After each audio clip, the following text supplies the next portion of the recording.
Good evening mga kalaro and welcome to the Council of Titos, the show on the Laro-Laro lang channel where sport Titos talk about a different kind of game, the reality TV game show and social experiment that has run for over 2 decades, Survivor.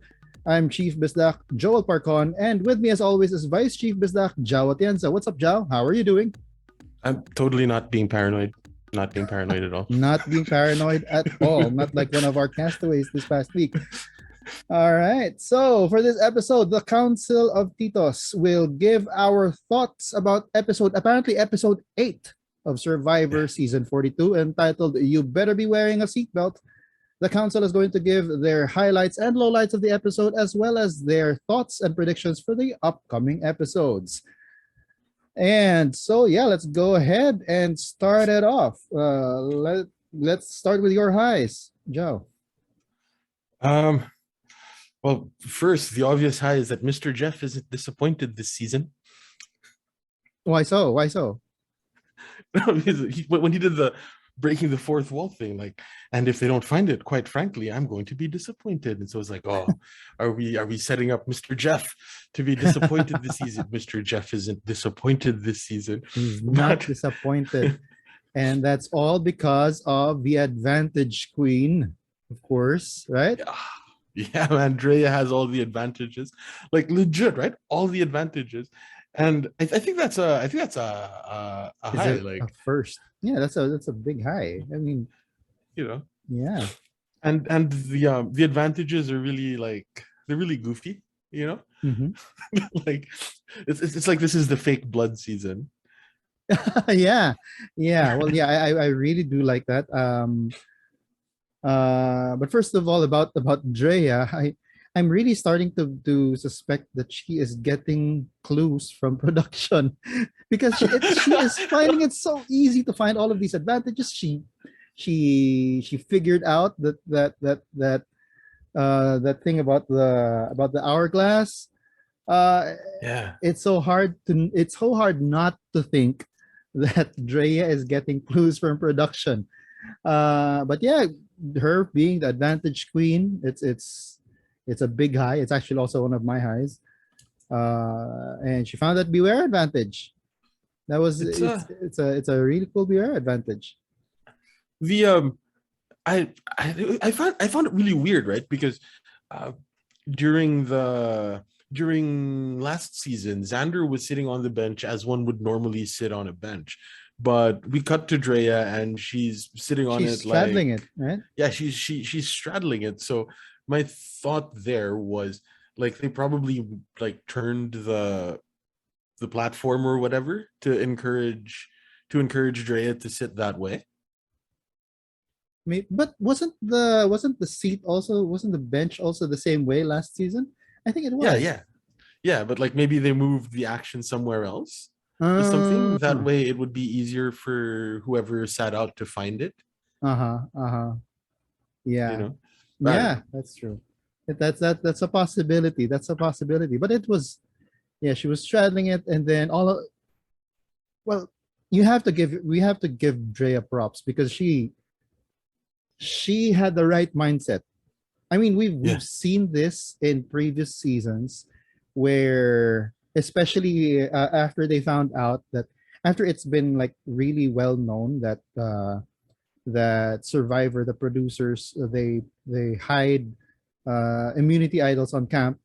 So you would have your Russell Hanses, you would have your Tony Vlachoses, who would go out of their way, who would really look for these hidden immunity idols, and they were the previous idol hunters, the best idol hunters. And we had to give Drea her props that she went into this with the right mindset. And maybe the only was she no she I'm even thinking that maybe in the Applebee's, had she been on the Applebee's reward, she would have also been looking for a clue in the Applebee's. She probably reward, would have, right? And there probably was. We don't know because no one ever looked. They were all just talking, right? Yeah, should have been opening up the burgers, like. Yeah, who knows? It might have been like burned under one of the buns. I don't know. Yeah, this bun is a beware advantage. if you have to eat it. No, you have to keep it and explain it to the other people why it's still there. That's the challenge. And if Why do you you have moldy bread in your pants? yeah, and then if you present it after after like 3 episodes worth or 9 days, it becomes a full immunity idol. But before then, it's just food, which Yeah, apparently is something that like we're lacking. right. Yeah, but yeah, then again, I mean, Drea, that was really cool. That was really cool. That She was found it, really good. and yeah, the beware advantage. This is the first time that we saw it because Sandra didn't find it last time. Yeah. I love the challenge that they gave the person who did the beware advantage. That was a first. That was and they really love their fake blood. Really, Yeah, man. they really love their red paint. And that What was really was, cool. what was really what was really funny about it though was like it was right next to the water well, which meant that like she could just really easily get it off, provided she was fast enough, like provided the paint didn't dry. Yeah, But she still screwed it up. she still screwed it up. She still screwed it up. Yeah, it's both a high for me that because us seeing that new viewer advantage, and it was also a little bit of a low because I we didn't really get to see much tension. We didn't get like cut twos of people like walking towards the water well. We didn't see Yeah. that, and that probably didn't happen. I mean, they couldn't fabricate that, right? But yeah, there wasn't really much tension that was created in the accomplishment of the task. It's just that, like what you said, Drea still, yeah, messed it up. She left like red paint on her arm, which our resident eagle eye villain saw and observed, right? and and just like the first time, like nobody paid attention to it really. Like, are you bleeding? Yeah. Why do you have red? What's the red? What's the paint on your arm? Oh, I was playing with the paints. Eh. Well, it Yeah. did show a little bit like Tori like thinking, oh, something must have happened because the paints weren't moved or whatever. Right? Yeah.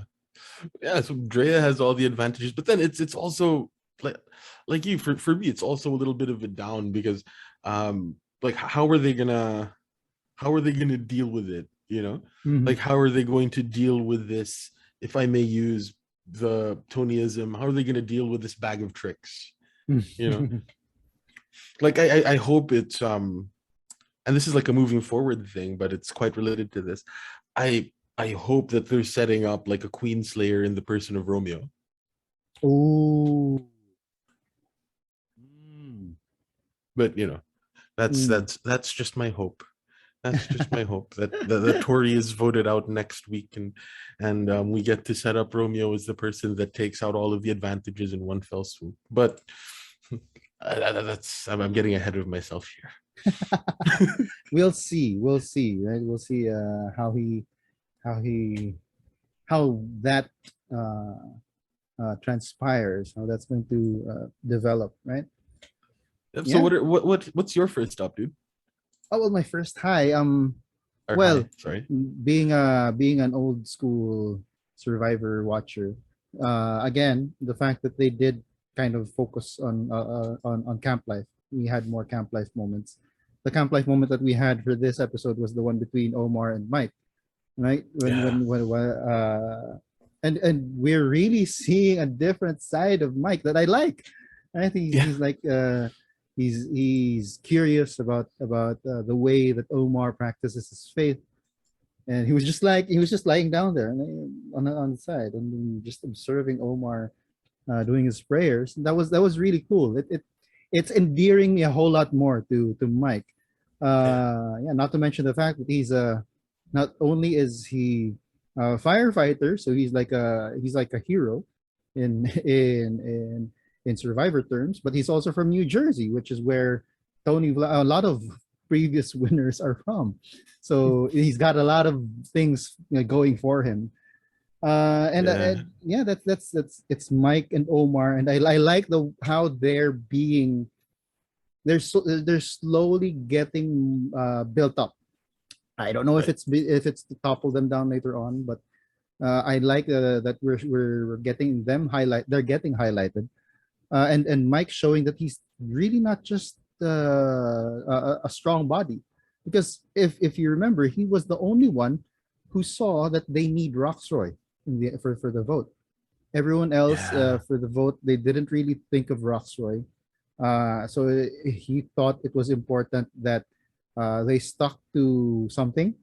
Mm. They stuck to the plan so that Roxroy won't feel slighted, because he's sort of felt slighted uh, a couple of times already, right? Yeah. Unless it really is true that his vote for last episode was really a Lydia vote.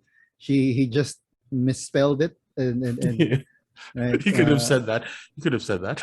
Yeah, he could have said, but yeah, but again, Mike, seeing the importance of a Roxroy, and uh, correctly evaluating how Roxroy needs to be handled. Yeah. Yeah, and yeah, on the other side, you've also got Omar, whose stock is increasing. It was too bad that he was up against Mr. Challenge God Jonathan, because Oh he yeah. was like Oh. shooting the hoop, shooting the balls one after the other.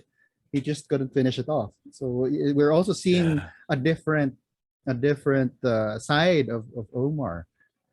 Yeah, so I'm liking it, and I like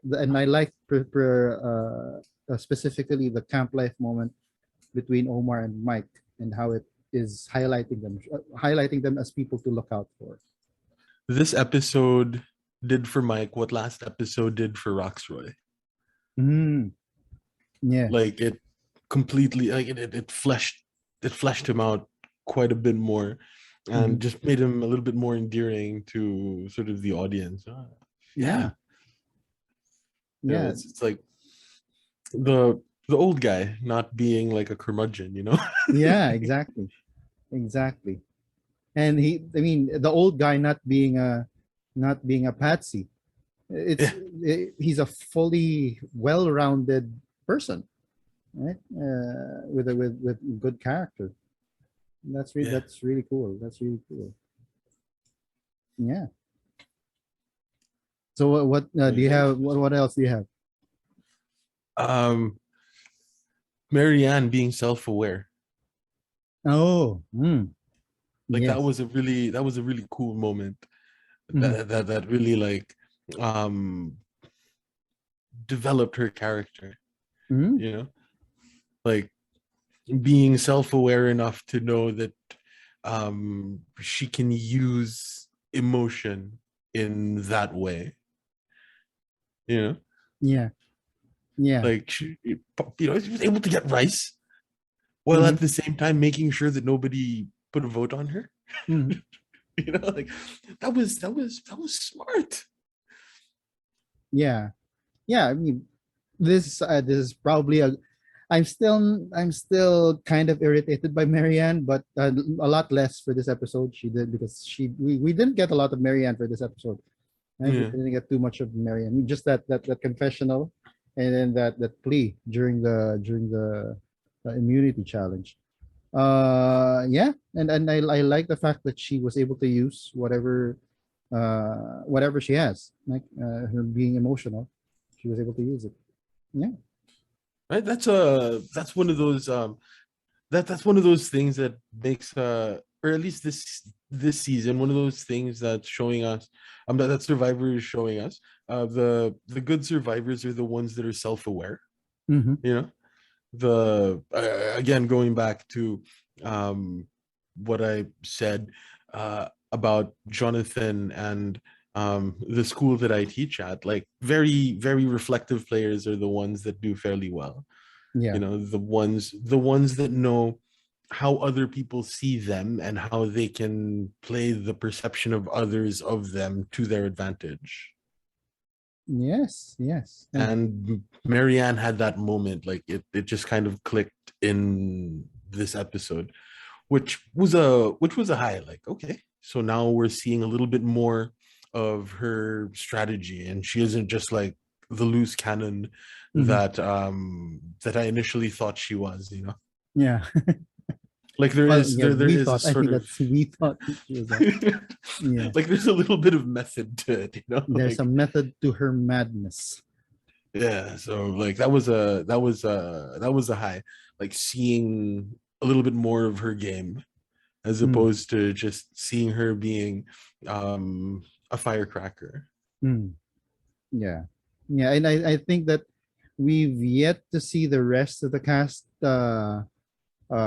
display this kind of self-awareness, but I think that for the most part, a lot of the castaways this season do have self-awareness. Even Tori, Yeah. the fact that she knew that her being psychiatrist or psychologist might be viewed differently, so she wanted to veer away. Although that was pre pre castaway, pre survivor, right? Pre Yeah. show. It But was yeah, touched on like in the first episode, but mm. Yeah, but yeah, and we have really well-rounded castaways for this season, and it's really cool. It's really cool that we're having that. We're not we're I hope that gone are the days with the cookie cutter casting, where we yeah. really really becomes. It also should be reflective of the times, because, like I mentioned in the intro of our show, this is supposed to be a social experiment. You bring people from different facets of life, and see how they interact with each other. That's why you got your Mike and Omar moments. And then you see all Yeah. of these different people. People aren't cookie cutter, right? Yeah. You see Marianne's, who are emotional but can use that emotion to be strategic about not getting voted off. Yeah. Yeah. That would have been a really good conversation for the previous season where they had the Black Alliance, right? Because well, there was a bit of controversy surrounding that or whatever, the whole like woke survivor thing, but like the idea really is to get a sort of microcosm of American society there. Mhm. And you know, if you have your sort of cookie cutter archetypes, you're giving a microcosm of Hollywood, not a microcosm of like Yeah. society, you know. Exactly. And it Exactly. it it, it feels like these two, well, it feels like these two seasons so far have been delivering on that front. Yeah. Just a question about the an emotional player using emotion or weaponizing emotion. Has this been done in Survivor before? Like, Mm, are our there any like historian Martin would be able to great answer examples? that. Okay. uh, Personally, I don't quite remember anyone using emotion. Yeah, maybe because those who really stand out to me are really the strategic ones. I just haven't taken note of any castaways using emotion as part of their strategy. Yeah. No, so Martin, if you're watching this, you can put it down in the comments. Let us know if anyone has used, as Zhao mentioned, weaponized emotion to get far in the game. Yeah. Of course, Right. this is I'm gonna have to say this. This is happening week after week. Jonathan is still dominating. Jonathan is still like, well, at least in the group challenges, in the reward challenge, he was dominating. Yeah. My only concern is he's not that really good individually, right? He made it Yeah. to the final two, but still, he's not that good in individual challenges. So that's the chink on the in the armor of of the challenge god, right? But the individual challenges don't really favor the big physical threats because it's all about like a lot of the individual challenges have to do with endurance Endurance, yeah, and like fine motor skills. yeah, yeah, So it's like balancing stuff and like holding stuff up for prolonged periods of time or putting stuff together with your feet or whatever. Like, I yeah. don't know. It Uh, doesn't. It feels like Jonathan's challenge. the threat of Jonathan being a challenge beast, at least when it comes to the individual immunity challenges, seems a little bit overblown. Mm. You know, Yeah, it that's what might it not feels like. translate. It possibly won't translate unless they have like what they did for Winners at War, where they had like a challenge, although that had a puzzle in it in the end, right? One of the challenges, it was won by Michelle. It had like a course, like you have to go through an entire course, and then to Yeah. get all of your puzzle pieces, and then in the end you have to finish the puzzle. So unless they come up with something like that, but then again it ends with a puzzle. Jonathan doesn't look to be as dominating in individual challenges as he is with the team challenges. Yeah, gone are the, I don't know. I think I've mentioned this before. No, gone are the days when, in Survivor, where your challenges were things like run through the jungle with a rope attached to like a thing, and like you have to Yeah, hook the ropes back and forth. Like, that was like that was Survivor All Stars, man. That was like really, yeah, that's a really long time ago. Who knows? Who knows? Maybe it's the time has come to bring it back. They never the know. the the super thematic challenges, like the challenges now are survivor themed, right? Yeah. Like, whereas the challenges back in the day were thematic challenges.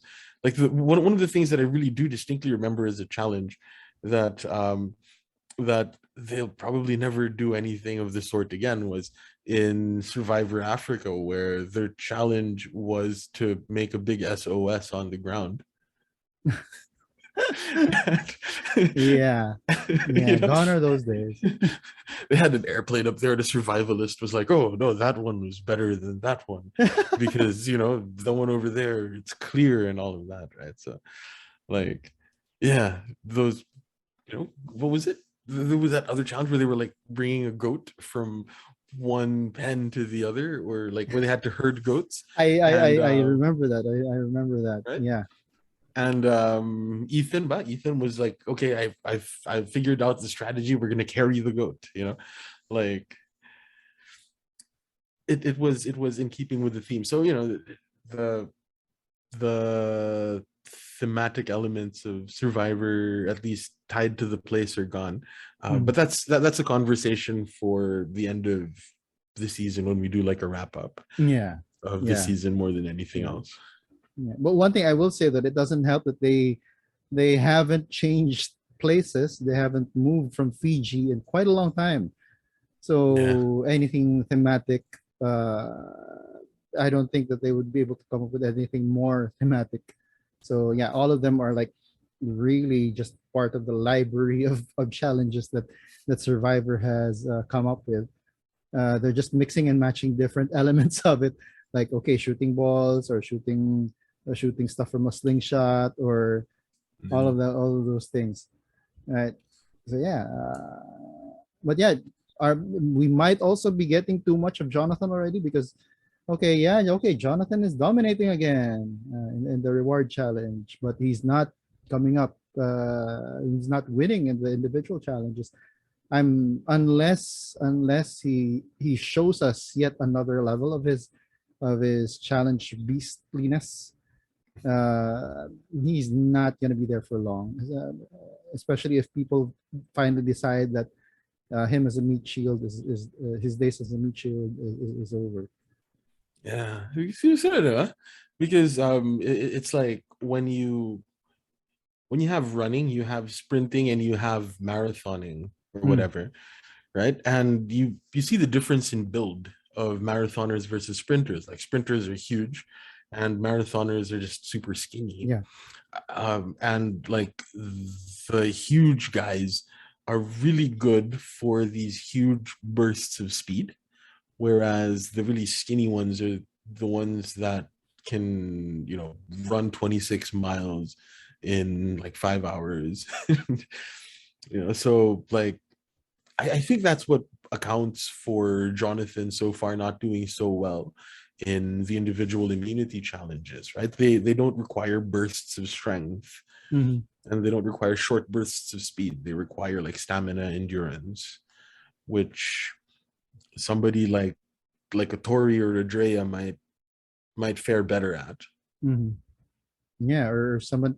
I'm gonna go over to the Australian show because actually on Survivor Australia. Spoiler alert for those who have not watched the latest season of Survivor Australia and have plans of watching that latest season. Uh, there is one contestant, Shay. Uh, she's like this very small girl but does yoga, has a good core and all of that. She's really small, but she was dominating the individual challenges more than like yeah. They also have like the big dudes, right? There's a lot of the guys are like big, but she was dominating all of their individual challenges because it was all about endurance. It was all about outlasting everyone else, making sure that you're balanced. And yeah, you're right. It doesn't require a lot of like, okay, we need to lift this and get this to the other side. It Yeah. required a lot of concentration. Uh, yeah, but yeah, so yeah, I think you're right there. The smaller individuals might have a bigger advantage. That's why you've got your Tories, you've got your maybe your Romeos who saw his being small and frail as a disadvantage or a cause for concern at the start of the merge, right? So he Yeah. might just have an advantage here in the individual challenges, right? He was the one that called himself a physical threat, right? He No, considers no, that's himself one of High. the That's high, High. high. High is the one who said that he's one of the That he's big a guys, right? more physical players. All right, yeah, I Yeah. can see it in that context though for high. Like even last I don't know even last season, like the strongest guy there, Danny, Mm, only really won one individual immunity, right? The one with the ball, mm. or yeah, the one where he had this big like moment where he found peace with like the death of his Yeah, father or yeah, with something, the right? yeah, and that was And that was different. There was a different kind of inspiration there. yeah. So it wasn't. So it doesn't look good for Jonathan unless his social game really is that good, Yeah, and and it unless the might, social and who game. knows, him not dominating individual immunity challenges might be a good thing for him because they're not going to see him as that big of a threat anymore. So, and if his social game, as you said, if his social game is on point, it might just get him through the whole thing, right? Yeah. So, but I know I just I was thinking of a term for like the stuff that we don't see within the game, right? Because if there's the game within the game, there's like the meta game, but then meta game has like a very specific like esports sort of meaning or whatever. So I was thinking like in examining the game without the game, so like all of this stuff outside of what we see, the exit interviews, etc., etc. Something I found interesting about Jonathan was that Chanel, during one of her exit interviews, said something along the lines of, Jonathan probably doesn't deserve the hero edit that he's getting. Ooh, really? Maybe she's, yeah. Wow. Mm. Interesting. Then again, this is coming from someone who just got voted out or like Yeah, became yeah, like a juror. Yeah, I don't know. There's something about Chanel that really doesn't sit well with me. So I yeah, unless we get like corroborating statements from say a Lindsay or an Omar or a yeah, High even. I'm yeah, not too keen on believing what Chanel says.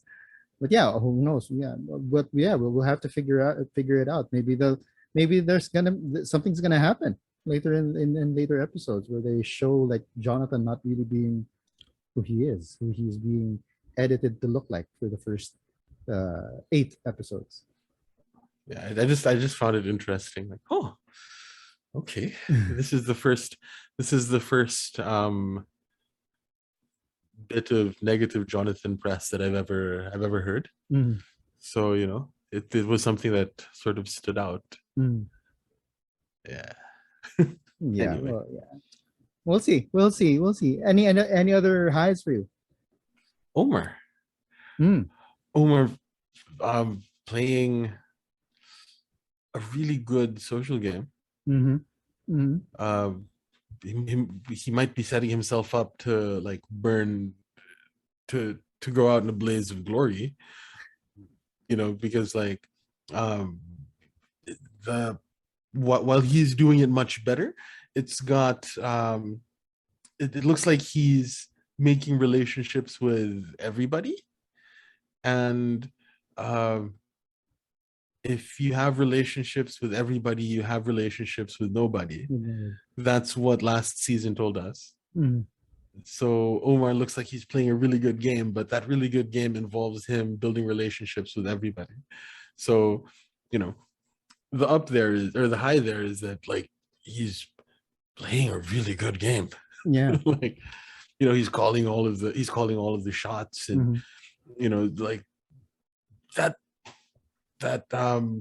building good social relationships so that he has a path to the end regardless of who gets knocked out and all of that. Like, he has an ally in everybody. But Mhm. the scary part is, if you have a relationship with everybody, you have a relationship with nobody. That's true. Well, at least he's not going around calling everyone that they're his number one, right? Yeah. Not like another castaway who did the same thing. Yeah. But yeah, made the tactical mistake of calling everyone her number one, right? So Yeah. yeah. Even though that's really what everybody does on that show, apparently. In one way or the other, they sort of like, nudge, nudge, wink, wink. I've got you, Yeah. right? Yeah, that even if it's just like like a knowing smile, that's tantamount to saying like, yeah, we're going to the end. Yeah, yeah. It. Oh well, yeah. You're right. You're right. Even if it's not like you're my number one, it's not a one to one thing. I'm sure that we probably didn't see it. We've seen inklings of it. We've seen some of it. Groups saying that, okay, this is final three, or okay, this is final four, okay, this is final five. We've seen some of Yeah. that, right? With Drea. Well, yeah, the advantage amulet trio. They sort of have a shaky alliance of shaky final three alliance. It's like a nominal three of us at the end. Yeah, Like, yeah, because yeah, again, Mexican standoff. yeah, Like, yeah. And it's just that Drea just got one new weapon she can use, and she knows, like say for example, she knows that Marianne as an immunity idol. She knows that Mike has an immunity yeah. idol. She knows although what would happen. What would happen if she uses that on one of the advantage amulet trio, Oh, yeah, no. right? Or Would that was it mean she has specific? two extra votes? I'm not sure. Was it specific? I don't remember. I remember her saying what the only questions that she can ask. I don't remember if it's. I know that one is, do you have an idol? The other one, I don't know if it's, do you have an advantage or do you have an extra vote? I don't know if it was specific what she can ask. What I'm specific thing she can ask for, right? But yeah, what if she I'm uses it on the advantage amulet people? I'm looking at the wiki page for the knowledge is power advantage, Survivor 42. Uh Nothing here on the wording. Oh man. Before the knowledge is power allows the user to ask allows its user to ask one player one of two Hmm. questions, whether they have an idol or whether they have an advantage. Advantage, see? An All right, advantage so amulet, is it considered an advantage? I Right? mean, theoretically, right? Yeah, because it's an It's advantage amulet. yeah. And then so So what you can probably do is say, for example, hi, do you have an advantage? And then hi will have to give her his advantage amulet, and she can just throw that advantage amulet into the fire, thus bringing down the number to two. yeah, Right? no, So she can that would be a double really cross cool way. Lindsay, take away Lindsay in the vote, and then get highest advantage amulet. That way, she'd have two immunity idols in her pocket already. Yeah. right? Man, I, Drea, I I hope that that's how it yeah, works. I hope that Drea's uh, uh, um, um, uh, having all of these advantages will pay off, either in the way that you said with Romeo, like taking out all of the advantages in one swipe, or her using them in a very strategic way for her to come out on top. Yeah, that Yeah, would be if that happens, she's winning the season. yeah, she has to. She was able to use all of the different advantages that production gave away to make herself come out on top. I mean, she would have the most compelling narrative, I would say, if she Yeah. gets that is if she gets to the final three. Yeah, that's the and she's got a Tory in her way so far. The story is Mm. dominating the challenges. Right? Yeah, Yeah, that's another high for me actually. Like Tori actually dominating the challenge. Like it made in a way it gave us a stronger villain. mm, yeah, yeah, You know, like it's always good to have a nice, strong, compelling villain, but it also has its low on the other like it also has its related low in that if Tori hadn't won the advantage, it would have made for more exciting boot, mm, right? mhm. Because like production or though it could have been edited to make it look like is it Chanel or is it Tori? You know? Like instead we got the decoy boot was Romeo, right? It was essentially Romeo. Yeah. It was essentially Romeo. But He even got you to know the votes, right? even then it wasn't even then sitting at home you're like yeah Romeo is safe. You know. He's not really that big of a player. He's not really being presented as that big of a player right now. Yeah, He's being presented more as a support. He's supporting Drea for the most part. Yeah. yeah. So um great television that Tori won, but Mhm. the like related down is that we didn't have an exciting tribal really. Yeah. It was like just a straightforward, like you called it Mm. last week. I mean, like we both called it last week, but like you called it last week. Like it's if it's going to be an easy vote, it's Chanel. Yeah. You know?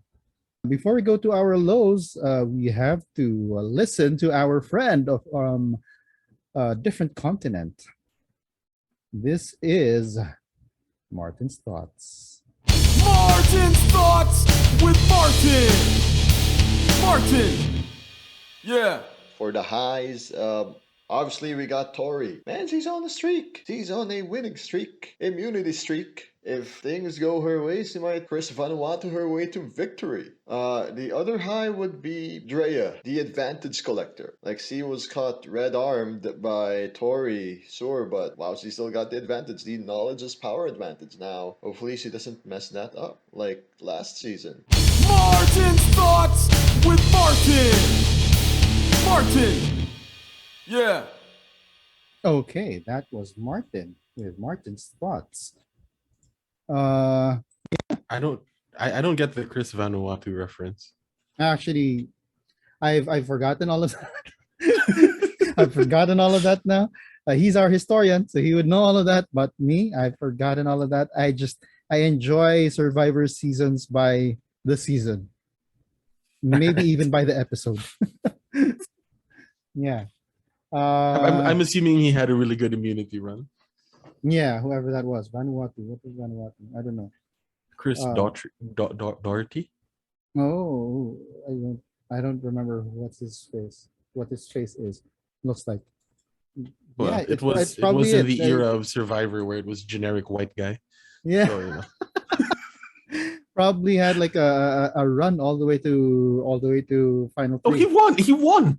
to the win. Okay, all right. So there you have it. There you have The winner of Survivor Vanuatu. it. Dang. Yeah. Wow. That would be both cool and sad because we wouldn't have any more tension. Like, like if Tori keeps on winning, you wouldn't have tension. Yeah. Okay, it'll be okay. Tori's gonna win, and then it'll be sad because she's being portrayed as a villain. Unless, like I said, her turn, she knows that someone else is going to get the boot, and in order to gain favor from that person, she relinquishes her immunity necklace to that other person so that she gets votes in the jury later on, right? Who knows?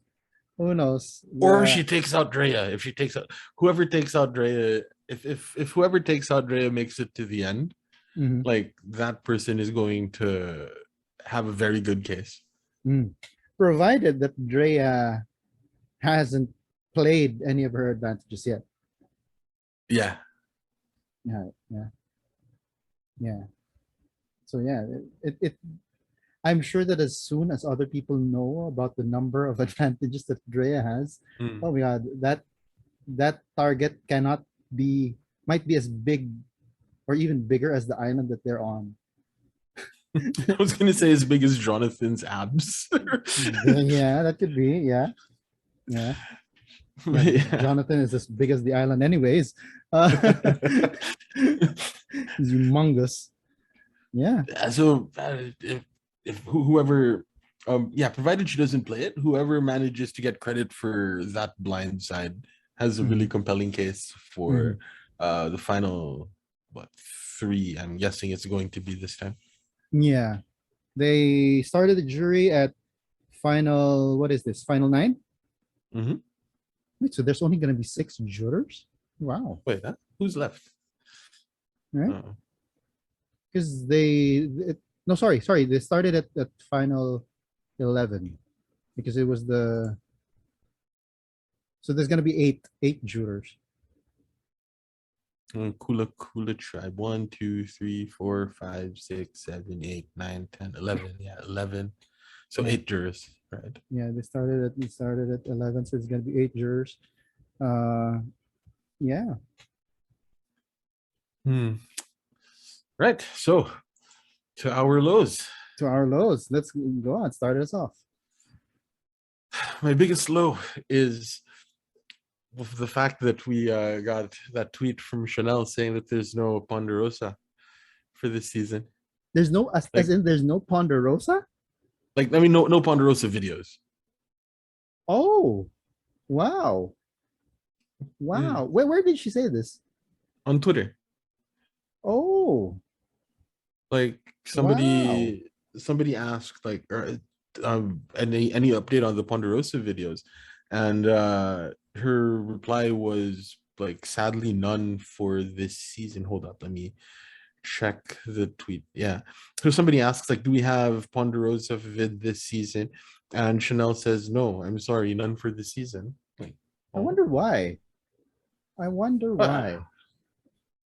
I was looking through Reddit, and a Reddit user said, and this is like, take it with a grain of salt, but like one of those like random Reddit users said that it was the cast of 41 being difficult on Ponderosa, but I don't know how true that is.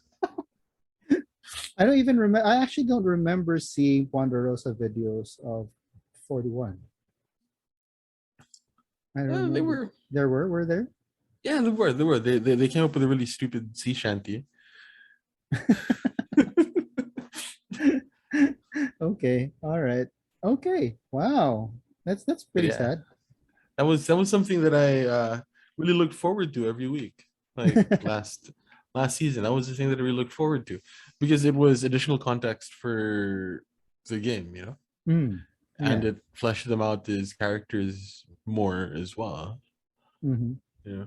Because that way we could see them outside of the game. Right. So who they really were. Oh wow, that's because that was technically, I mean, the Ponderosa videos. That was the gateway to getting all of these other, I mean, the whole ecosystem that we've been talking about.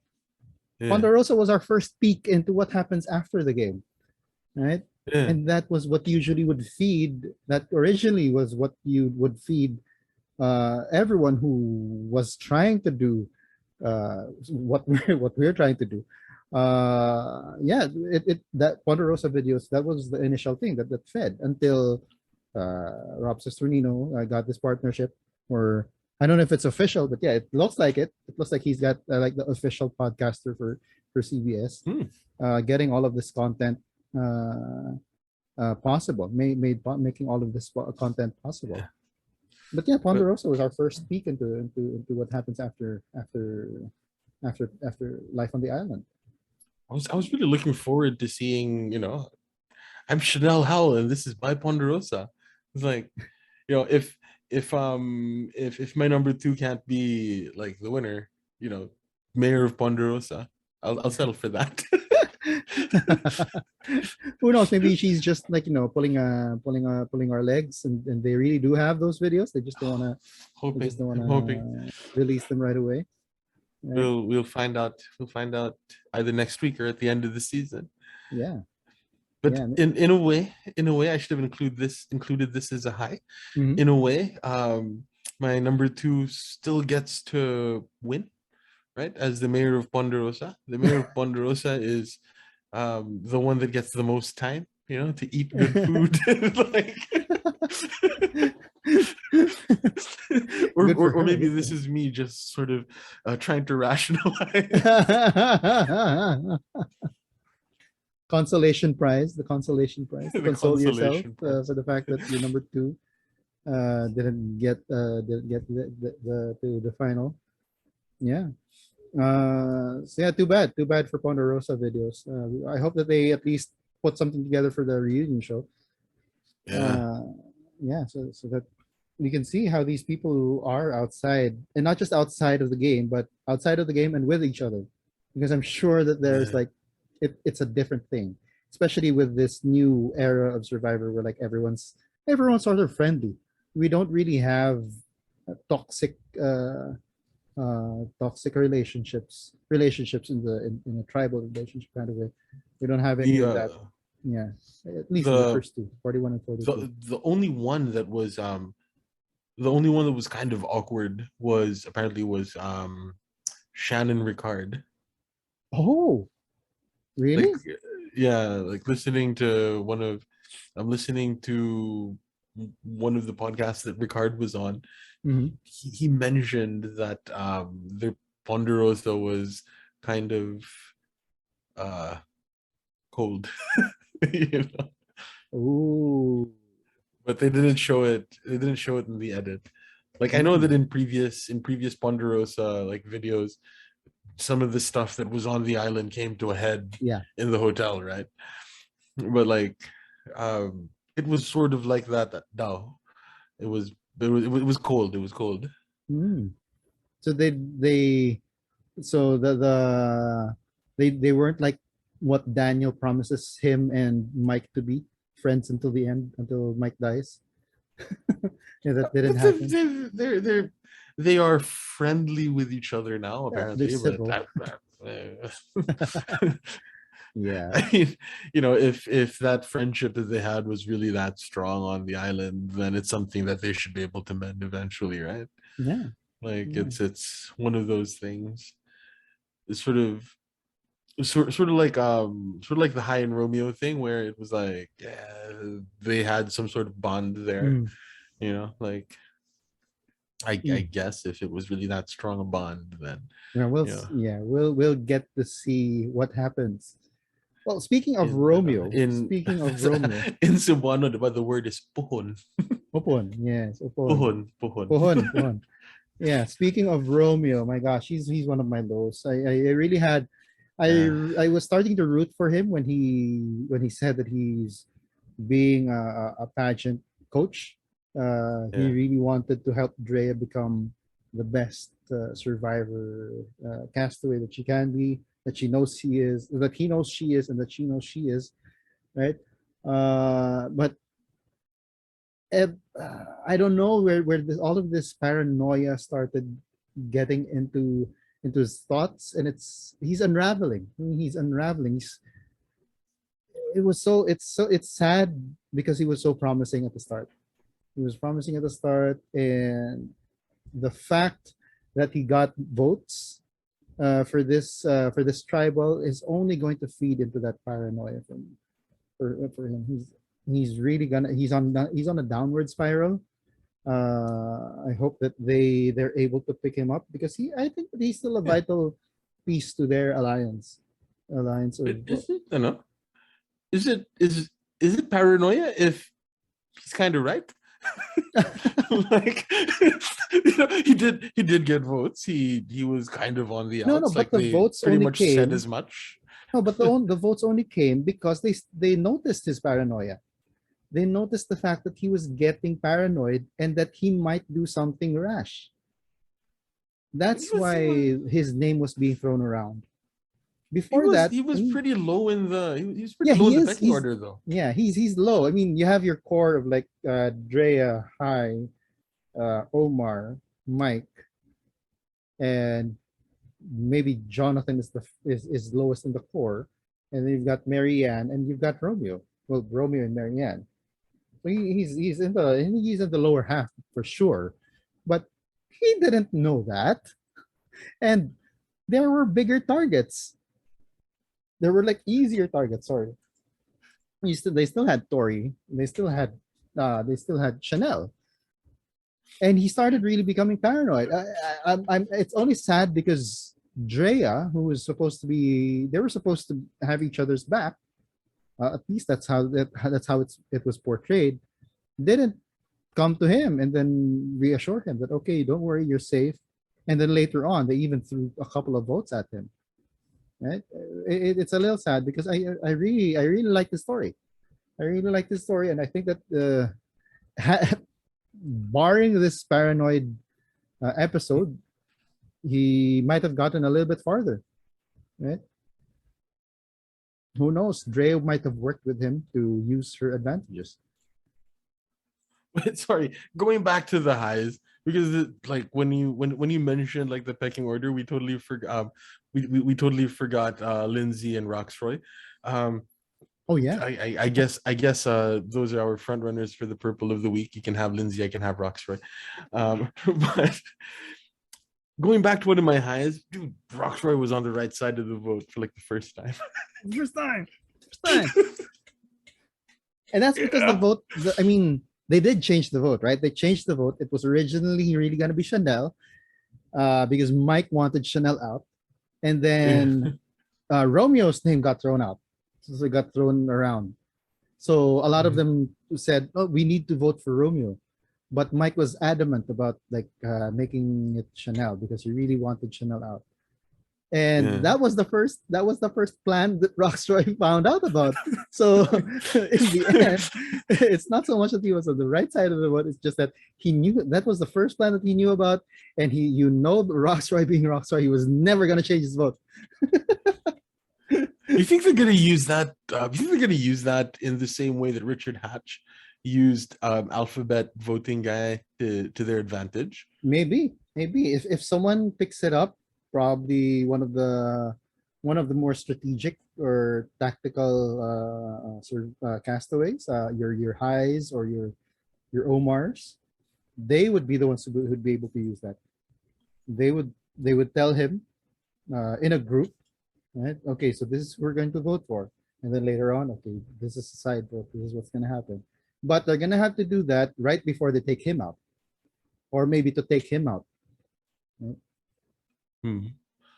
Yeah, but it was just something that I thought of. Like, yeah, he's if he's really that predictable, and if he's as predictable as alphabet voting guy, I really can't remember the guy's name. Could they somehow use that, and that would be pretty cool, if Yeah. ever. Yeah, well, yeah, no, but yeah, like I said, if they're gonna use that, they're gonna have to use that right before they take him out. Otherwise, he's gonna be pissed. He's gonna be pissed. Yeah. I mean, So- he's that's that much easier to piss off already. So he's gonna get a whole lot more pissed, right? Well, any other lows? What are the other Well, lows? my low for Romeo is that he was paranoid, but he was kind of right in he was kind of right to be paranoid. Um, I'm not sure if the edit like exaggerated the paranoia. I suspect they Mm, did. mhm, But mhm, that was just that was how I phrased um the Romeo low. mhm. My other lows at high is near the bottom again. Oh, yeah. He was Yeah. he was on the right side of the vote, but he lost the number. Yeah. He lost the number at the insistence of somebody else that should have also been a number. Hmm. Because Yeah. this was gosh, what was the original tribe name? This was Vati But cannibalizing itself. exactly. Martin called it. He said that Chanel was gonna get voted out. Yeah. Green was gonna continue to the green is gonna get yellowed out, right? Or pagong. I think that's what they call it. Pagong. Yeah. Yeah. Yeah. Yeah. They're So they're getting it, turtled. yeah, they're getting turtled. uh yeah, but then again, I don't know how much trust I actually had in Chanel at the start, especially after that whole incident that started all of this in Baton. So my only opinion of that is probably I hope that Hai has been uh, has been using his social skills to forge bonds with people in the other tribes, right? Yeah. Because we're seeing, like, say for example, we're seeing Omar bond with Mike. Yeah. We're seeing Rox Roy. That was who was that? Right? Wait, who? What? Do you remember that episode where someone said, "I love you, I love you, man," after the swim? Was that Mike and Uh, Ty? Yeah. But yeah, we see all of these different people forging bonds with each other, but we're not seeing Hai do any of that. It's like yeah. he's been working with the numbers that he had from the three tribes, and we haven't seen him do anything since then, right? Yeah. It's really been all about Omar. It's really been all about Mike. They're the ones being highlighted right now. I hope that he's been doing things behind the scenes on the down low, maybe planning an uprising with That'd be cool. Marianne and probably even Tory, you know, to overturn to upend the social stratosphere. I don't know. It didn't lead into the beautiful moment with High and Romeo didn't lead into any sort of gameplay. Mm. But And you noted that it wasn't yeah, for votes, right? yeah. And that was kind of funny because that was the um that could have been where like an alliance of people kind of on the outs kind of had its nucleus with like High and Romeo, but Romeo just had to misspell High's name. Yeah. Yeah, yeah, and He's like, yeah. All oh, the more now. I mean, all the more now uh, with after this tribal, he did vote for High. So yeah, it's gonna nothing that's not gonna come up to anything. If anything, High is gonna be gunning for him, right? yeah. So mm, that's quite sad. But did they make the right call in taking out Chanel? If it was not Chanel, who would it have been? It would have been Romeo. Yeah. Romeo or Marianne? Hmm. Not sure. Uh, well, it like before the show, before we started our recording for the show, I did say that this, and you said it. If it were a regular TV series, this is like a filler episode, because nothing really moved the plot except for Drea gaining another advantage. But nothing really moved the plot forward. It was just okay. This is expected, and this is what happens. Yeah. And so it's what was expected. So I guess in a way that they were correct in voting her off. Um, But like, because now that I think about it, right? Like, high is losing a number, and the reason high is losing a number is because another one of who should have been one of his numbers, Mike, mhm, held a grudge. mhm. Well, if we're So for looking at like it from the lens of yeah, high, from High high's and point of Mike, view. did High and Mike make the right call? That's how it should. Mhm. That's actually the question Yeah, I'm that I I'm have. thinking it, from high's point of view. Of course, it wasn't a good call. Uh, Too bad he didn't really campaign for anyone else. I don't know if he really had anyone else in mind as well. He didn't, for a numbers guy, he didn't really think about, okay, there's just going to be two greens left. This is going to be disadvantageous to us. Probably he already let go of the original tribes and the numbers that he had with the original tribes. He already let go of that idea and thought of just this group as a whole. So he's already looking at his alliance of seven and the other people. I think Mm. that might be his numbers now, seven versus now just three left, right? So that might be how it is. From his point of view, if we're looking at it from his point of view with the lens of a former Vati, it was a bad move. For Mike, I think for him it was still a good move because he wants to play an honorable game. I think he's one of those guys who's like really honorable. I want to play this game as honorable as I can. And anyone who breaks that trust shouldn't be playing anymore. Yeah. But He from gets from discounts at Denny's.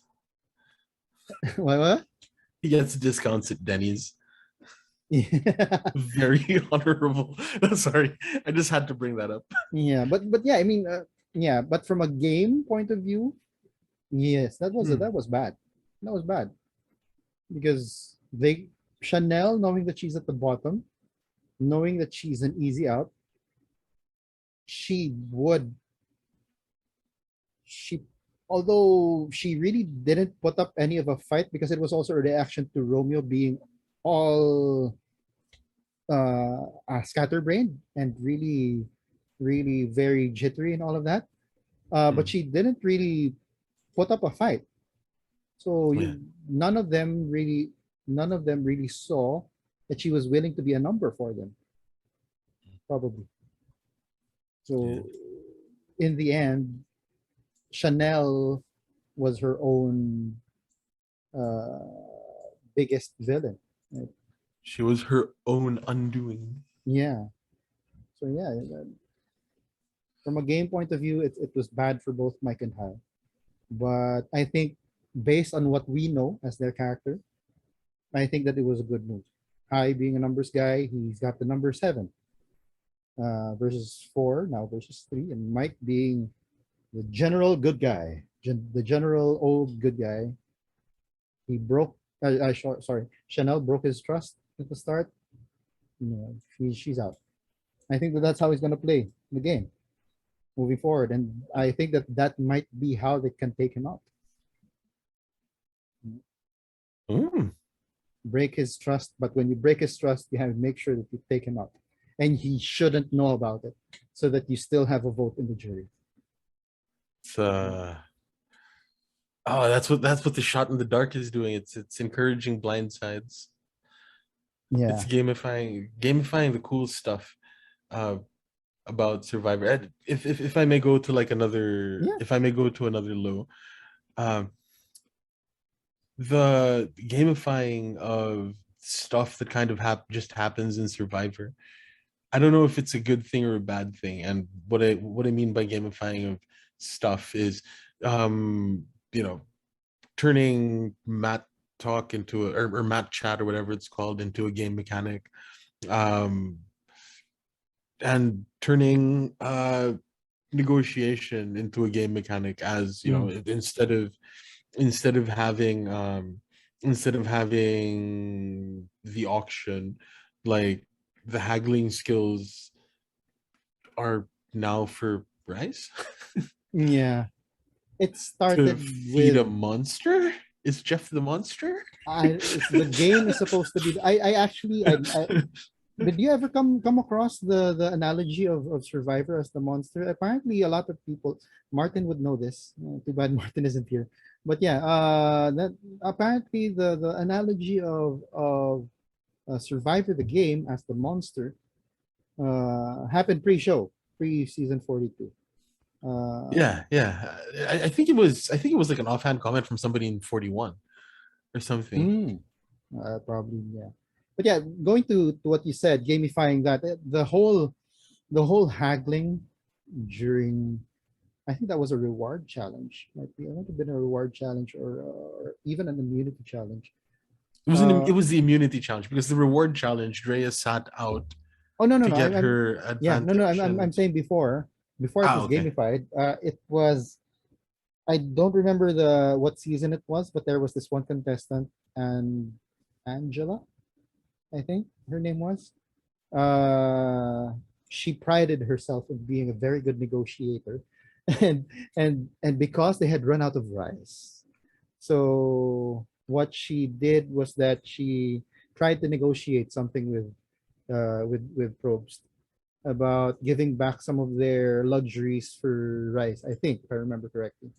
And I guess Probst and the producers like that concept of the survivors haggling or trying to negotiate for certain stuff, yeah, and especially with this very compressed timeline for 42, they really, and even 41, so they really made it a part of the game as a part as a game in itself.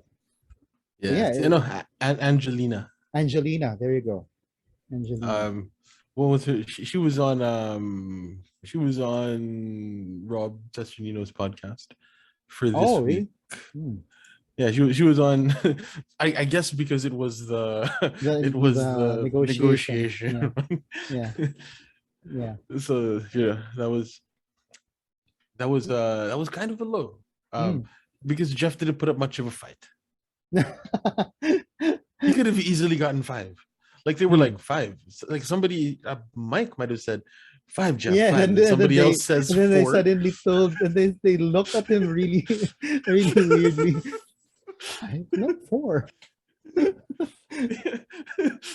Right? was So this. like, well, but Jeff last season he got four, and then he's gonna get four again. He could have easily gotten five. Yeah. Like he's got Daniel level negotiation skills. I don't know. Yeah, yeah. I think that he was also starting to feel really sorry for the castaways. I don't think he was gonna be too much of an antagonist to them. The monster did not have that big of an appetite. Yeah. Oh. Oh. Is Yeah. Jeff the monster? Because it isn't the game negotiating, it's Jeff Yeah, negotiating. true. True. True. But yeah. And you say, speaking of gamifying the whole thing of I'm is the shot in the dark also part of that thing?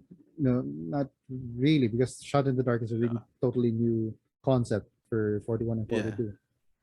yeah. Like I don't think there was any sort of organic thing that they turned into a game mechanic. Yeah. But one thing about the shot in the dark, though, I maybe you can explain this to me. I don't know how 2 out of 12 is better than 1 out of 6. It's not. It isn't. It's the same odds. It's the same odds, yeah. The only difference is two people can be immune for one night. Oh, okay. So that's the difference. Okay, I didn't think of that. Yeah. So if I mean, it's this minuscule, like Uh-huh. tiny percentage of a chance or whatever that two people draw Mhm. the safe scroll for the night.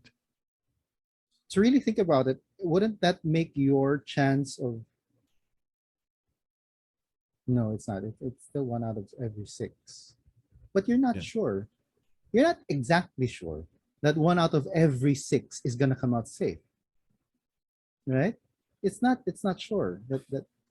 So if you think about it, I think the chances even got lower for you as one person getting a safe, getting a safe scroll, even though there are now 2 chances for you to get the safe scroll, but there's 10 not safe scrolls. So it's not say what I'm saying is that it's not assured that, say for example, you had 6 dice. It's not assured that when you drop your 6th die, you're going to get a safe scroll, because you could get the one of the other not safe scrolls. Yeah. I don't know. Yeah, right. I don't know if that makes If sense. if, but- if you're the second person, but if it's just like one person and 2 and 12, the odds are the same as a 1 in 6. At least that's my understanding of how statistics works. But I don't know.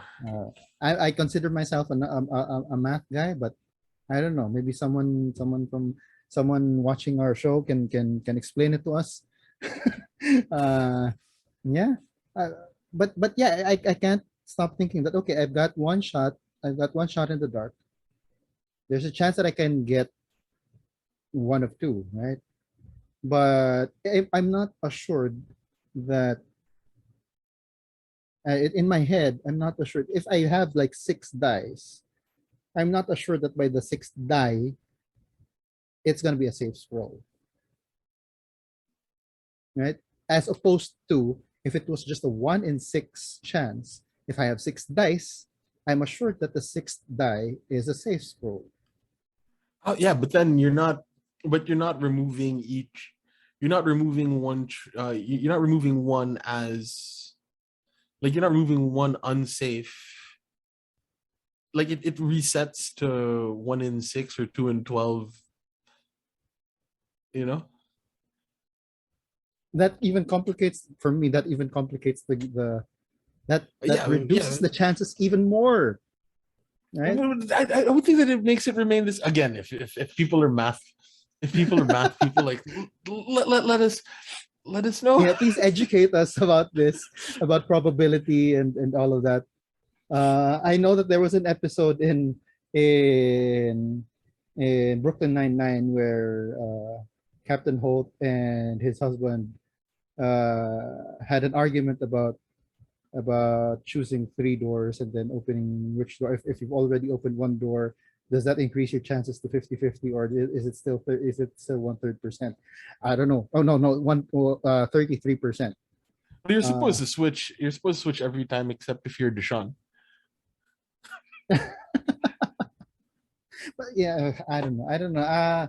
For me, 2 and 12, yes, percentage-wise, it is the same, but in in my understanding of the probability, I'm not sure if it's any better, or yeah, I think that it's even worse. Anyway, yeah, I don't know, and I don't Oh, know how yeah. it's going to affect my decision. I probably still wouldn't. I don't know. All Maybe right. it's I mean, I would think that they're mathematically the same, but it doesn't feel. It's just like a feel thing, I guess. Hmm. I don't know. Either way, I'm not looking forward to the. I'm not looking forward to the do or die advantage or do or die twist. I'm not looking forward to that. You're not looking forward to it. Oh, Because it would suck to see it would suck if somebody was taken out like that. Like we were pretty lucky that hmm. Deshaun made the wrong, but ultimately turned out to be right choice. You know, Yeah. because if somebody goes out this season because of the do or die, like, okay, Yeah, it'd be a little bit anticlimactic. yeah. Yeah. So, man, Survivor, you're supposed to be voted out, like. Yeah, that's the whole thing of Survivor, right? Or with a final, like before the final tribal, you have to duke it out with making fire. Right? That's the whole Yeah, point. That's the whole thing yeah. of So Survivor. it's either you're voted out, you're fired. You're out fired. or your medevac. Like Yeah. those are the only three that's supposed, and so far those have been the only three. Like let's call being idled out voted out. Yeah. But Yeah. yeah, so I'm not looking forward to that. Not Anyway, me. Yeah. what are Anyway, your other lows? I have one last low. And again, this lends to my suspicion that Drea is getting. Oh no, sorry, it's not there. It's about Drea. She actually, I don't know if it was a mistake or a slip up. Uh, she sort of telegraphed. I think I did. Did she telegraph her vote, or she created more tension with Romeo? Uh, because she herself admitted that she can't really trust even her own tribe mates from Ika because they had only met 16 days ago. So it's not really something. It's not basically the trust isn't deeply rooted yet. So it's still easy for her to take any of them out. That for me, that's how I took what she said. Mm, She telegraphed the way that she thinks about the game. yeah. Yeah, it's a little low because she's on an upswing, right? Yeah. She's slowly being built up as like this really formidable castaway, but she gave away her innermost thoughts about how she's playing this game, and that might be to her undoing for me. Romeo Queenslayer, let's go. Yes, that will probably feed Romeo's thoughts of betrayal towards Drea even more. Yeah, I won't be surprised if they're gonna if he's going to go back to that statement in the next episode. Yeah. What about you? Any more lows for you? Uh just one of those another one of those joke lows. Roxroy isn't Horace Grant as it turns out. Why is that? Why is that? Why do you say Because he can't shoot. that? Yeah. Roxroy. Good thing that he had Shaq right behind. Right? Good thing he had, and Shaq supposedly can't shoot, but you've got Jonathan. Oh, you've got Aquaman. Let's just make him Aquaman. Aquaman. Yeah. Yeah, I was gonna say if we're going by the 90s NBA, like Chicago Bulls team, they got Steve Kerr. That's one huge Steve Kerr, man. Steve Kerr was skinny though. But yeah, you've got Steve Kerr. That was epic. The way that he was able to, with Jonathan was able to do that, and to to the detriment of Roxroy's potential basketball career because he already Yeah. looks the part. Uh, yeah. There's your Laro-Laro lang like crossover. That's the crossover for the night. Right? Anyway, on that note, let us go back to our friend with our friend's thoughts with Martin's thoughts. Martin's thoughts with Martin. Martin. Yeah. As for the lows, it's gonna have to be Jeff Probst. Like, he talked big game about we're gonna get more people to sit out on this challenge for rice. Yet, just like last season, he just got 4 people. Come on, Jeff. What monster are you talking about? I think this monster doesn't like math. Or, numbers. That's not nice. Martin's thoughts with Martin. Martin. Yeah. Okay. Thank you for that. So yeah. So This is the first time that I didn't listen. What? Sorry. So it's not only us who don't really quite like math or numbers or don't quite know how to figure it out, but yeah, supposedly even the monster. So yeah, we are of the same thoughts about all of this. Especially you have the same thoughts of as he does with regards to the failure in negotiation by Probst. Let's go straight to our predictions and thoughts. So yeah, what are your predictions and thoughts for the upcoming episodes? Well, it's a double boot episode, right? Is it? Yeah. Ooh. Like we had to. I remember earlier we counted it, right? Like, there's a 2-hour episode, Mhm. um, Is that- and there was only one person that was eliminated, so we need to have a double boot in order to keep with the pace of. of 26 days. Yeah. So the totally not hot at all take is that it's going to be a double boot episode. Mhm. 2 immunity idols. Mm. It was in the next time on Oh Survivor. yeah, yeah, Like yeah, yeah. two immunity idols And and two boots. double, Yeah. yeah. So it's gonna be dividing. They're gonna be dividing into two. Last season it was when Evie and what's his name? Nasir. Evie and Nasir Mm. were voted off on the same night. Mm-hmm.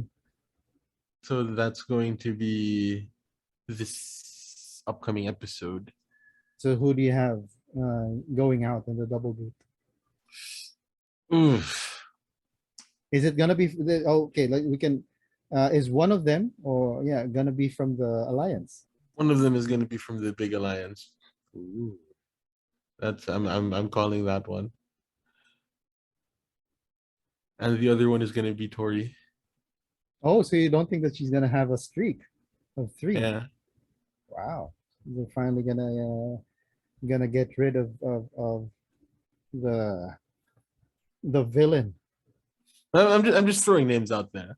It's going to be High and Tori. Oh, so you think that's high's on the way out? Ooh. Yeah, as much as it pains me, it looks like his stock has been dropping. Yeah, yeah. We can really, you can really see it. I mean, we haven't really seen anything good we haven't seen him do anything good the past couple of episodes.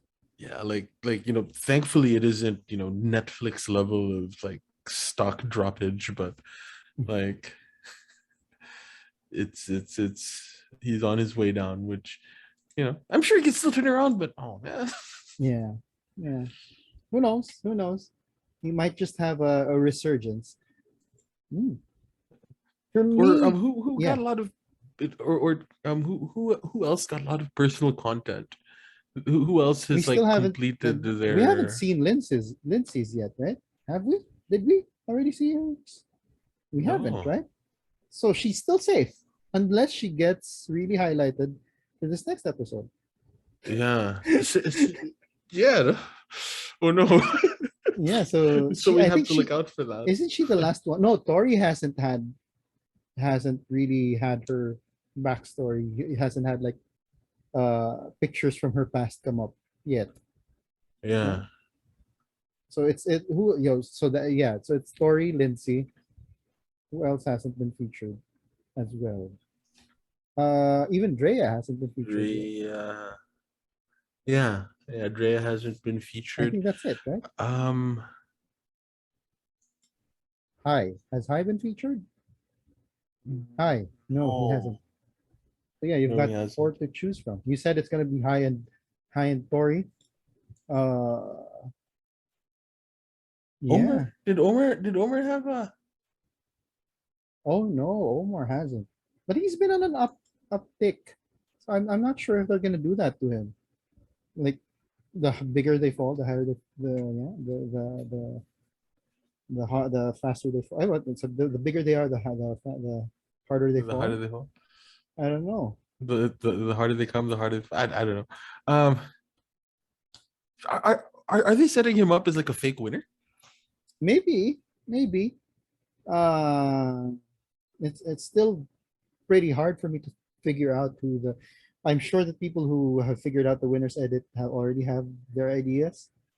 For me, I still don't see who is the clear-cut winner for this group.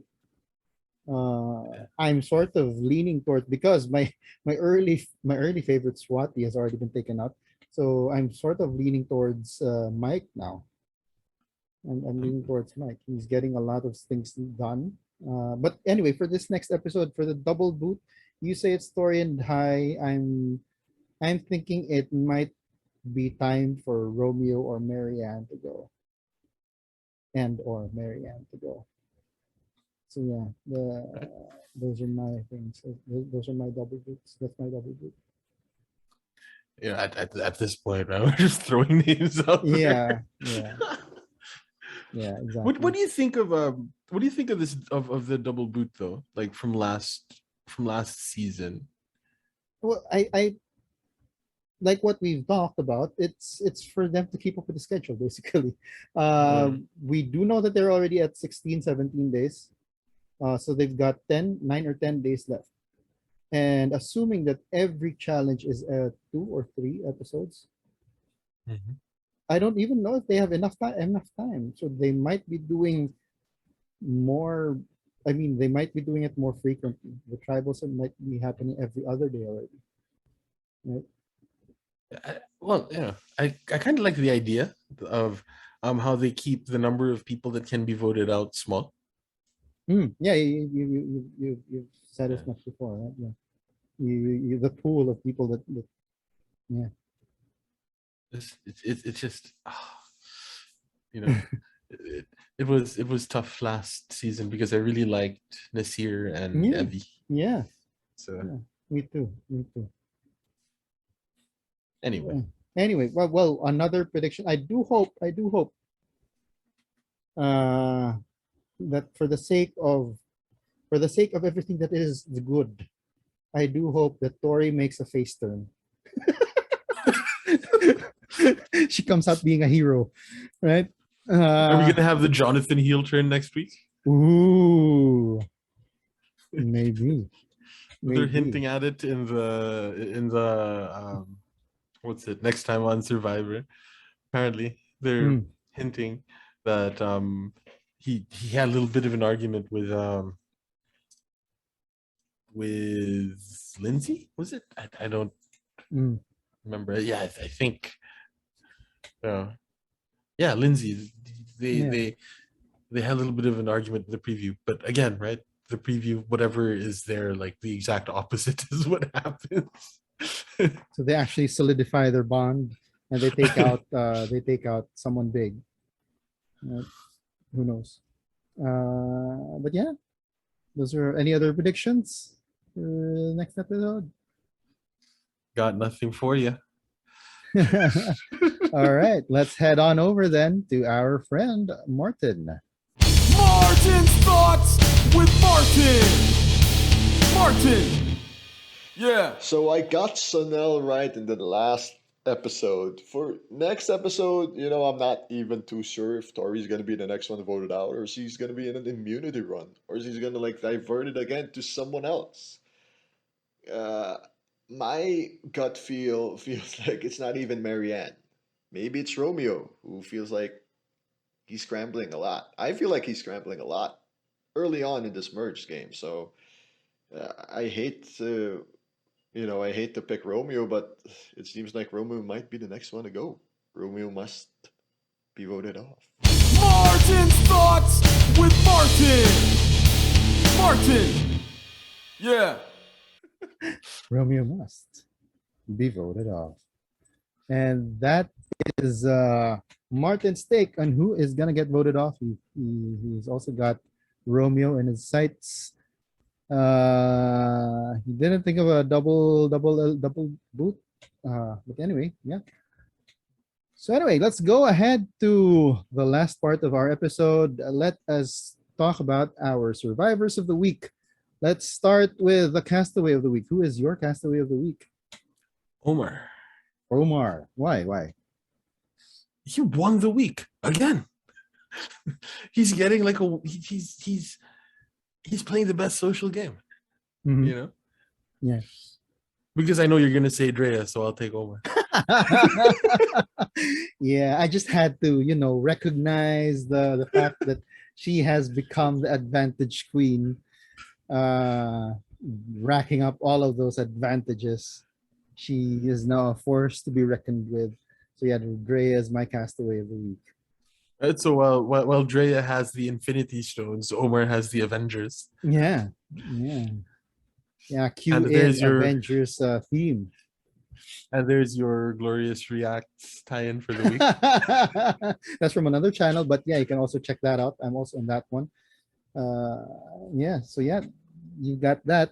Um, yeah, Drea for me, she's like, yeah, you're right. You're exactly right. She has the Infinity Stones. She has all of these advantages. She is technically the most powerful castaway.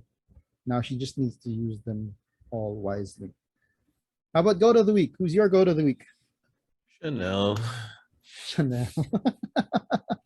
You're number two. She, she barely had a game. Or at least yeah, because I think That it's we also saw. That because we saw. yeah, I think also it's also because she was so reserved, I think. Right? The way that she was portrayed, she was very reserved. She we you mentioned this last week that high I think was the first one who mentioned agency. And I think Chanel was she rarely showed any agency. She was always following. She was always okay. Who do we vote next? What's the plan? She was And always playing chess when everybody else was playing checkers. yeah, yeah, apparently, she confirmed that she wanted to say the other way around. Apparently, she wanted to say I was playing checkers while everybody else was playing chess. Because that seems like the better. That seems yeah. like the better Because way to chess is a say more it, right? strategic. Yeah, Yeah. chess is a more strategic game. I mean, yeah, because of all the different moves that you can make. Yeah. Yeah. So apparently, so Okay. she confirmed that she messed that up. They didn't make her do a retake. Why didn't they do make her do a retake? Anyway, so yeah, so yours is Dre. Mine is the other one who was sorry, not Dre, Chanel. Mine is the other one who was really on the bottom for this week. It's Romeo. He Yeah. was my go to the week. That it's really sad for me to see him scramble and really get really paranoid about what's happening. Yes, a lot of it probably is warranted, but he didn't have enough trust in the alliance he's a part of. He is part of that alliance, right? Yeah. Yeah, Yeah. yeah, but Kind he's really in the of. bottom, so we can't. He and that's probably also what really fed his paranoia. It's just sad to see him performing that way, at least this week. Uh, yeah. Lastly, purple of the week. Who's your purple of the week? Um, I'm gonna give the nod to Roxroy because um, apart from not being Horace Grant, he didn't get very much this week. Yeah. Well, you know Because who I'm gonna go for. yeah, that's why I didn't pick her. Ever reliable Lindsay. Yes, she did have that one statement where she showed her being the caretaker, like like that whole time where she was like, okay, she was trying to console. I forget who it was. She was trying to console someone. Like, well, I think it was after the reward challenge, wasn't it? Like, at least we had fun, or yeah, something like that. Uh, Omer. she, she was It was consoling Omer. Omar. Yeah, because like after the reward challenge, right? She was like, I would like to get this out of the way. Like, we did awesome out Yeah, there. Like, yeah, she yeah, had that. She had that moment, but otherwise, they're like, where'd she go? Where'd Lindsay go? Lindsay, where are you? yeah. Yeah. Winner pick? Winner break. Oh yeah, we're in the like, we're in the second stage. Who's your winner pick so far? Is he still high and high? Yeah, yeah. But I'm like, that's high is my heart pick. Mm-hmm. And I'm going with my heart pick, even though, even though like I think he might be in danger next week. Mm-hmm. He's still my heart pick. Okay. Yeah, for me, Though, yeah. Go ahead. given last season, there is a compelling case to be made for Lindsay. The fact that she hasn't been featured, but then again, she doesn't have her own Heather, right? Yeah, that's true. If Jonathan. anything, she's like the Heather. Yeah, That's true. yeah. If anything, That's she's the true. Heather because yeah, I don't know. Oh yeah. So who's your winner pick now that My you're winner pick, who's your new number one? yeah, I'm starting to come around on Mike. I think that the luck of New Jersey, the luck of the Jersey boys, the Jersey people, is gonna help him out. He's gonna be another. We've already had two policemen, two from the police. We've got Sarah and Tony, who won. We've also had someone from the fire department. Uh, the name escapes me. Who's also won. I think that he's gonna be number two. He's gonna be the second fire department winner, and he's gonna be yet another New Jersey winner for now. Because I really like how they're building up the character. They've been showing a lot of camp life moments with him and other players, and the bond that he made with Omar. I think that that's gonna help him in his social game. The bond that he made with Jonathan. Basically, he's got a bond with a perfect human. I mean, if you've got a bond with a perfect Yeah. human, I mean, that makes you, that gives you a leg up on the competition, right? Yeah. You know what? I just realized. Both Mike and Lindsay are from New Jersey. Ooh. They seem to like that area. They seem to like that Northeast Yeah. Survivor. Yeah. Oh, so who knows? It might actually be Lindsay because she's from Jersey.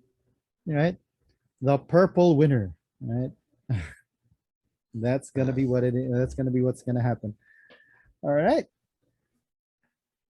Last thing.